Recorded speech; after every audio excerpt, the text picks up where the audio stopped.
सत्याचा शोध, जनतेचा आवाज आणि अन्यायाविरुद्ध निर्भीड लढा. अन्यायाविरुद्ध निर्भीड पत्रकारिता, खरा कायदा.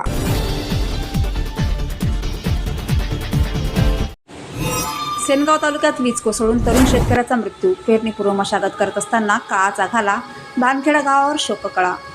सेनगाव तालुक्यातील भानखेडा येथे शेतात नांगरणीचे काम करीत असताना अचानक वीज अंगावर पडल्याने एका तरुण शेतकऱ्याचा मृत्यू झाल्याची घटना सोमवारी दिनांक 25 रोजी रात्री घडली आहे. जगन सीताराम कोटकर, वय 35 वर्ष असे मयत शेतकऱ्याचे नाव असून या घटनेमुळे भानखेडा गावावर शोककळा पसरली आहे. याबाबत महसूल विभागाच्या सूत्रांनी दिलेल्या माहितीनुसार भानखेडा येथील जगन कोटकर यांचे भानखेडा शिवारात सुमारे 2 एकर शेत आहे. सध्या पेरणीपूर्व मशागतीची कामे सुरू असून दुपारच्या वेळी उन्हाचा कडाका असल्याने सायंकाळच्या वेळी काडी कचरा वेचणी व इतर कामे केली जात आहेत. त्यानुसार जगन कोटकर व त्यांच्यासोबत नागोजी कोटकर, रामकिसन कोटकर हे सोमवारी सायंकाळी शेतात कामासाठी गेले होते. शेतात नांगरणीचे काम सुरू होते. दरम्यान सायंकाळच्या सुमारास अचानक वादळी वाऱ्यासह विजेचा कडकडाट सुरू झाला.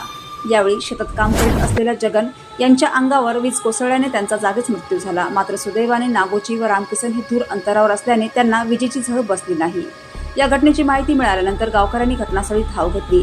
तहसीलदार सखाराम मांडवगडे यांनीही महसूल विभागाचे पथक पाठवले, तर सेनगाव पोलीस ठाण्याचे सहाय्यक पोलीस निरीक्षक दीपक मस्के, जमादार सुभाष चव्हाण, जीवन मस्के यांच्या पथकाने घटनास्थळी जाऊन पाहणी केली.